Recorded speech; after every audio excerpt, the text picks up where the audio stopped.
बताओ खाद दिलवाओ तुम, नहीं तो तुम्हें जाने नहीं देंगे यहाँ से। हैं? दिलवाओ, आज ही दिलवाओ, बात करो, लगाओ फोन। अब तुम्हें जाने नहीं देंगे, तुम्हें यहीं।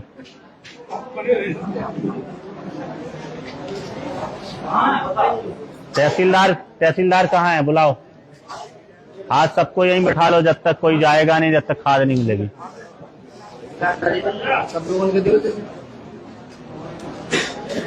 लो ठंडा पिलाओ सबको। आ गया ठंडा? लो गिलास करो अपना अपना। बस अब तुम लोग खाओ पियो, अभी पूरी सब्जी मंगाते हैं, खाओ, ठीक है?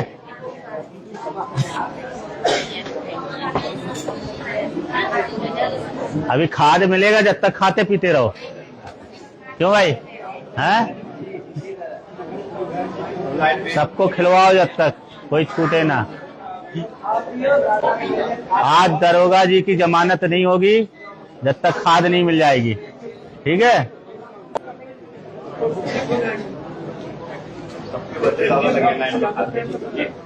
सबके बदले आप लगे हैं कि हाँ हाँ, आज सबके बदले हम लाइन में लगे हैं।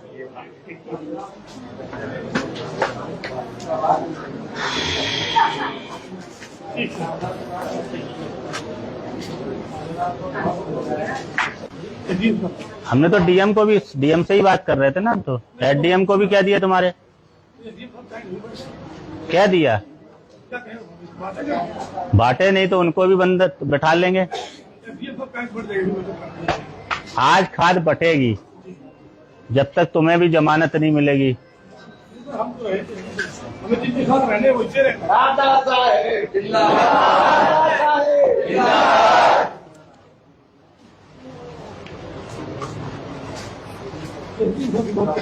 करो, तुम ही करो। कह दो हमें बंधक बना लिया विधायक जी ने। कह दो हमारी जमानत कराओ। कह दो अभी तक हम जो है भेजते थे, अब हम ही को अपनी जमानत करानी है। क्यों कप्तान?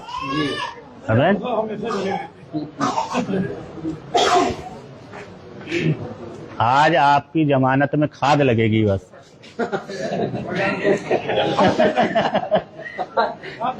खाद बटेगी तो तुम्हारी जमानत है, नहीं तो तुम भी यहीं बैठोगे। आइए बुलाओ। हाँ नमस्ते, आगे आइए। पीछे से नमस्ते नहीं करते कभी। हैं आगे, इस साइड लाओ, इधर।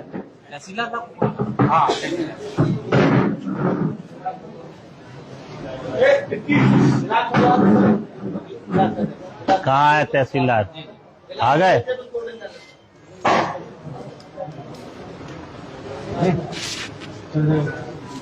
लाइट का समस्या किसका था? आ गए तुम्हारे वाले।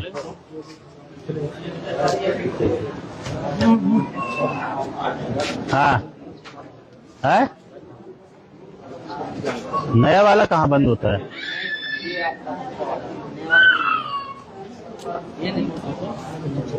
क्या है? नहीं, इसमें लॉक ही नहीं है।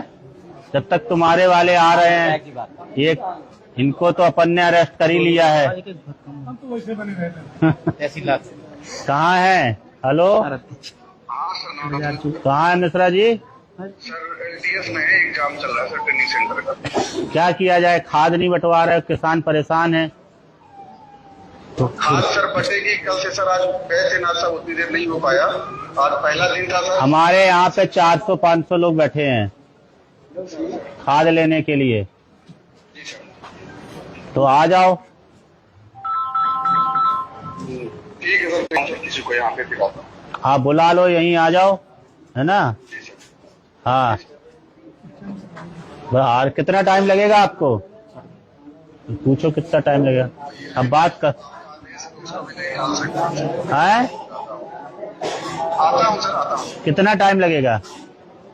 आ जाऊँ सर 20 मिनट। 20 मिनट में? ठीक, आइए।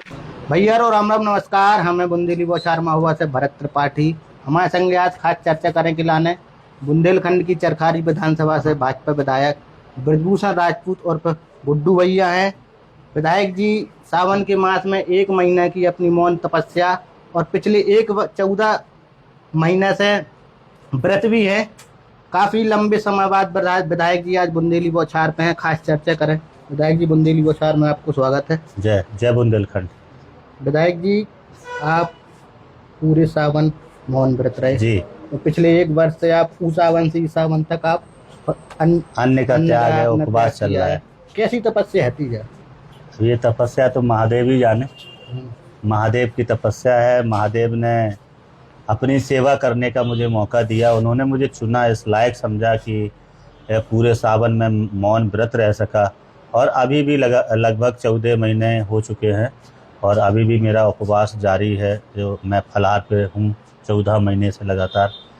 अब महादेव क्या सेवा और कराना चाहते हैं। मैं तो महादेव से बस इतना ही कहता हूँ कि मैं गरीबों की, किसानों की, माताओं के लिए काम कर सकूँ, बस वो मुझे शक्ति दे। मैं अपने लिए कभी महादेव से कुछ नहीं मांगता हूँ। हमेशा बस महादेव के चरणों में यही निवेदन करता हूँ कि महादेव, अगर आपने मुझे कोई जिम्मेदारी दी है तो उस जिम्मेदारी को मैं अच्छे से निभा सकूँ, इतनी शक्ति बस मुझे देते रहना। बाकी मुझे तो आपने अपने में ले लिया, इससे बड़ी कोई बात नहीं हो सकती है।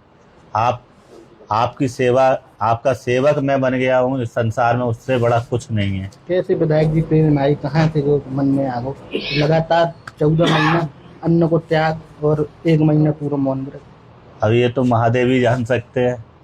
इतना लंबा उपवास करना मुझ जैसे व्यक्ति के लिए तो साधारण नहीं था। राजनीतिक व्यक्ति में तो हमने तो नहीं देखा किसी को। हाँ, मैंने भी नहीं देखा अपने जीवन में, तो मैंने भी किसी को इतना लंबा उपवास करते हुए नहीं देखा। हमारे वैसे तो ये सनातन भूमि है, संतों की भूमि है और इस देश के अंदर बहुत बड़े बड़े संत हुए हैं। निश्चित रूप से जो संत परंपरा में लोग होंगे वो ऐसा उपवास, इससे भी बड़ा उपवास करते रहे होंगे, जिसकी वजह से आज भी हमारा सनातन जिंदा है।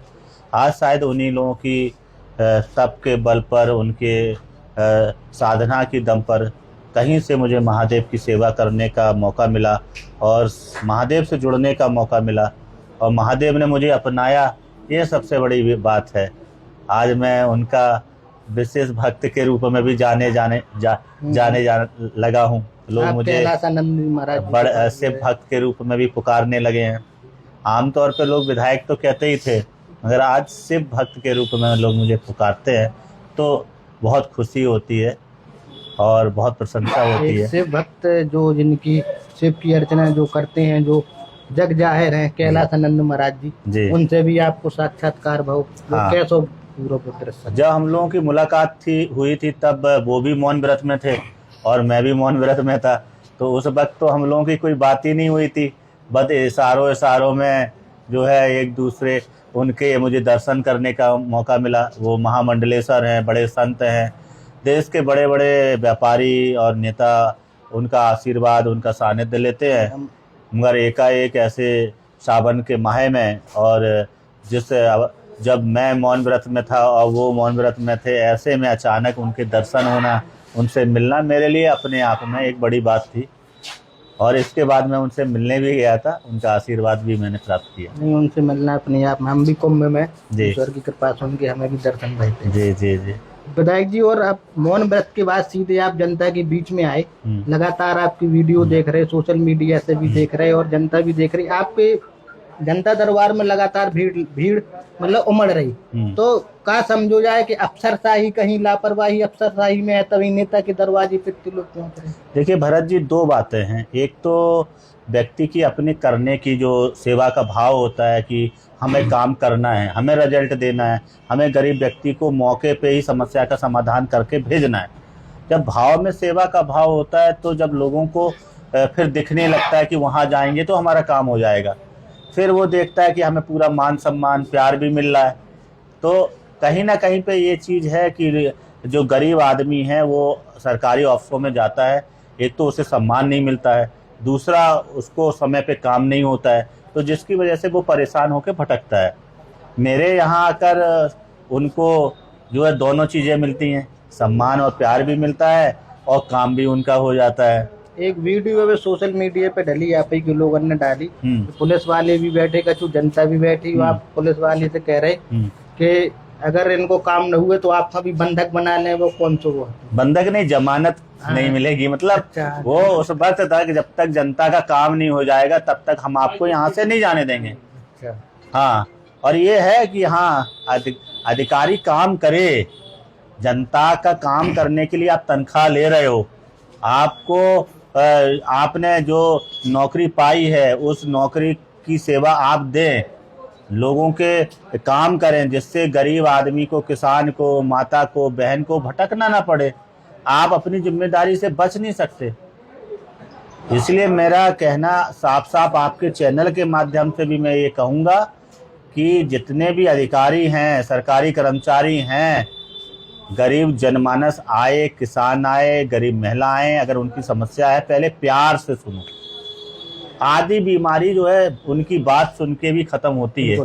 अगर आप उनकी बातों को गंभीरता से सुनेंगे तो आपको बहुत सरलता के साथ में उनके समस्या का समाधान मिल जाएगा।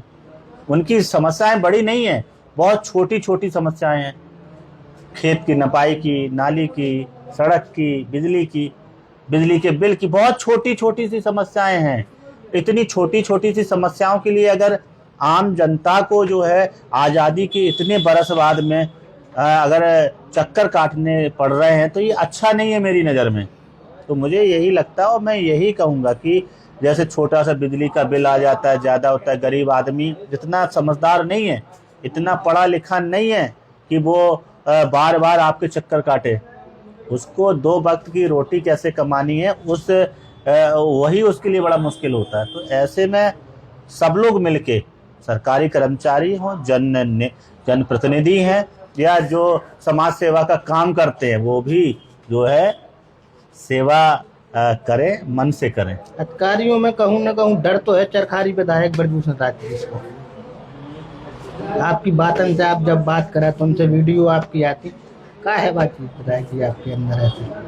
नहीं, मेरे अंदर कुछ ऐसा नहीं है, जो है महादेव का है। बाकी बस पूरे ईमानदारी के साथ में मैं लोगों के काम करवाने की नीयत रखता हूँ। सेवा का भाव स्पष्ट है मेरा कि मेरे अंदर कोई छल नहीं है कि आपके सामने मैं कुछ बोलूँ और फिर बाद में कुछ और बोलूँ, ये मेरे अंदर नहीं है। मैं जो हूँ सामने हूँ, पीठ पीछे मेरे कुछ नहीं है, मेरे अंदर जो है वही बाहर है। इसलिए जो अधिकारी हैं वो अच्छे से ये बात को जानते हैं कि विधायक जी जो है पूरी ईमानदारी से सेवा करते हैं। मतलब काम एक विषय अलग हो जाता है, उनको ये पता है कि विधायक जी जो है गरीब जनता का सेवा के भाव से काम करते हैं। उनको पता है विधायक जी को पैसे से लगाव नहीं है। उनको पता है कि विधायक जी का अगर काम नहीं करेंगे, क्योंकि विधायक जी अपना काम नहीं बताते ना कभी। 8 साल हो गए मुझे विधायक बने, मगर कोई अधिकारी ये कह दे कि विधायक जी ने अपना व्यक्तिगत काम बताया हो, अपने रिश्तेदार का काम बताया हो, अपने परिवार के लोगों का काम बताया हो, ये कोई अधिकारी कह नहीं सकता। न कोई अधिकारी से हम कोई गलत काम के लिए कहते। हमारा स्पष्ट है, अगर हमारे भी अपने लोग हैं तो हमसे सामाजिक काम कराइए, विकास के काम कराइए, लोगों की मदद कराइए। मैं किसी का उत्पीड़न करवाना पसंद नहीं करता, न उत्पीड़न करने वाले लोगों की मदद करना पसंद करता हूँ। इसलिए अधिकारियों को पता है कि विधायक जी जो बात कहेंगे वो सही कहेंगे। वो उनकी बात है, अगर वो कह रहे हैं, किसी का पक्ष रख रहे हैं तो उसमें सत्यता होगी, सच्चाई होगी, तभी विधायक जी उसका पक्ष ले रहे हैं। विधायक जी कभी किसी गलत व्यक्ति का पक्ष नहीं लेते हैं। इसलिए अधिकारी को पता है कि विधायक जी जब सही का पक्ष ले रहे हैं तो अगर मैं काम नहीं करूंगा तो मुझसे बड़े ऊंचे अधिकारियों के पास विधायक जी जाकर काम करवा लेंगे और मेरी नौकरी भी खतरे में आ सकती है। इस समय आप विधायक जी देख रहे हैं कि खाद को बहुत ज्यादा संकट है। पिछली बार भी खाद की समस्या थी, उनके पहले भी थी और अभी भी है खाद की समस्या। भरत जी, जे आपने हमारे भाषण में नोट कर लो है, लिख लो है, तो ये वीडियो आप उसको अच्छे से दिखा सकते हैं। खाद की समस्या नहीं है, मैं आपके इस कार्यक्रम में कहूँगा खाद की समस्या नहीं है। समस्या ये है कि खाद को लेने के लिए एक ही परिवार की 3-3 पीढ़ियां खड़ी हो जा रही हैं और कुछ लोग जो है अफवाह उड़ा रहे हैं कि खाद नहीं मिलेगी। खाद पर्याप्त है, सबको खाद मिलेगी। अभी किसानों की बुवाई नहीं हुई, बखराई नहीं हुई, वो भी खाद लेने के लिए लाइन में लगे। अगर आप एक ही साथ लाइन में लग जाओगे तो समस्या तो खड़ी हो जाएगी ना। जैसे जैसे आपके खेतों में खाद की जरूरत हो वैसे वैसे आप खाद खरीद केंद्रों पे पहुंचेंगे तो आपको खाद जरूर मिलेगी। आप अबे इफको के डायरेक्टर से भी मिले, जो का मामला है तो क्या 70% खाद जाती है हमीरपुर, 30% हाँ। मिलती महुआ। ये बहुत पहले से हमारे जनपद में ये चला आ रहा था कि जो खाद की रैक आती थी उसमें से 70% जो है हमीरपुर चला जाता था और 30% जो है महोबा के किसान भाइयों को मिलती थी। तो मैंने उस व्यवस्था को भी बल दबा दिया है। अब दोनों जनपदों को 50-50 50-50% खाद मिलेगी, जिससे महोबा में जो समस्या आती थी खाद की थोड़ी कमी की, अब वो भी कमी नहीं रहेगी। तो बताइए जी, अभी तक बहुत बड़ा धोखा हो रहा हो तो महुआ के किसानों के साथ। ये तो आप पत्रकार हो, पता रखना चाहिए। अरे आप जनप्रतिनिधि हो, आप ही लोग हम लोगों तक बात पहुंचाते हो तो हम लोग काम करने में जुड़ जाते हैं। आप ही जनता के लोग जो हमें बताते हैं हम उस पर लग जाते हैं, और जैसे ही पता चला उस समस्या का हमने समाधान कर दिया। खाद की समस्या आई तो उसके लिए मैं लखनऊ गया और आज अपने विधानसभा कुलपहाड़ में जो है उत्तर प्रदेश के सबसे बड़े अधिकारी इफको के वो आए, उन्होंने नैनो खाद के बारे में, डीएपी के बारे में बताया और ये विश्वास दिलाया कि महोबा में खाद की समस्या नहीं होने देंगे, खाद की कमी नहीं होने देंगे। मतलब बताइए जी, खाद आ रही कल आ जाएगी एक रैक रात को, और अभी भी 20,000 बोरियां रखी हुई है महोबा में। खाद की कमी नहीं है भैया, सिर्फ जो है अत्यधिक भीड़ हो जाने की वजह से व्यवस्था बिगड़ जा रही है। एक बात बताइए, याद आई अभी आपने अपने कार्यक्रम में एक बात कही थी कि समाजवादी पार्टी के लोग खाद ले रहे और भाजपा वाले खाद नहीं ले पा रहे। नहीं, बहुत लोग दलाल जो है वो एक्टिव है, वो मजदूर को खड़ा लाइन में कर दे रहे हैं और खाद की बोरी लेकर जो है किसान को ब्लैक में बेच रहे हैं, और वही लोग ये काम कर रहे हैं जो व्यवस्था को बिगाड़ना चाहते हैं। व्यवस्था बिगाड़ कर अपनी राजनीतिक रोटियां सेकना चाहते हैं और भारतीय जनता पार्टी को बदनाम करना चाहते हैं। आज तो उन्हें बताया कि सरकार के कर्मचारी ही दे रहे। क्या? आज तो सरकार के कर्मचारी नहीं, कर्मचारी तो दे रहे हैं, मगर जो लाइन में लगेगा तो उसी को देंगे ना। तो लाइन में कौन लोग लगे? इनको बताइए जी, कुछ उपाय भी तो करने। इसका उपाय के लिए बैठक हो रही है लगातार। जैसी जैसी चीजें सामने आ रही हैं उन बातों का ध्यान रखते हुए वैसी व्यवस्था बनाने का हम लोग काम कर रहे हैं। हम लोग काम कर ले जाएंगे और खाद हर किसान तक पहुंचाएंगे, और जो लोग अगर किसानों को परेशान कर रहे हैं, दलाली कर रहे हैं, उनको छोड़ेंगे नहीं। उनका सब पता करेंगे, वीडियो निकाल लेंगे, चाहे जहाँ से वीडियो निकालना पड़े ट्रेस कर लेंगे, पकड़ेंगे जरूर, उनके ऊपर मुकदमा लगवाएंगे, जेल भेजेंगे। और बताइए, किसानन का और अधिकारियों का संदेश है, वो चाह रहे खाद की किल्लत खल मन से किसान भाइयों की सेवा करें और खाद वितरण करवाएं, जिससे समस्या ना हो। ये थे हमारे संगे विधायक चरकारी ब्रजभूषण राजपूत और गुड्डू भैया। बेबाकी से इनने अपनी बात रखी है और इनको क्या वो है कि खाद की समस्या है नहीं है, खाद पर्याप्त मात्रा में है। एक एक करके किसान धीरे धीरे खाद ले, इकट्ठे एक जगह पे ना पहुंचे। अब अपने सपनों की पढ़ाई कीजिए अपने ही शहर के पास। सागर शहर से मात्र 12 मिनट की दूरी पर स्थित है ज्ञानवीर विश्वविद्यालय, जहां आपको मिले सुविधाजनक बस सेवा, आधुनिक कैंपस इंफ्रास्ट्रक्चर, अनुभवी शिक्षकगण और एक उज्जवल करियर की गारंटी। यहाँ उपलब्ध है प्रमुख पाठ्यक्रम जैसे management, pharmacy, agriculture, engineering, law, fine arts, hotel management, संगीत और नृत्य, पत्रकारिता और जनसंचार, परफॉर्मिंग आर्ट्स, जनरल कोर्सेज, शारीरिक शिक्षा, योग, पीएचडी सभी विषयों में। नए सत्र के लिए प्रवेश प्रारंभ हो चुके हैं। अधिक जानकारी के लिए संपर्क करें 977 0 522 117 या 977 0 523 279।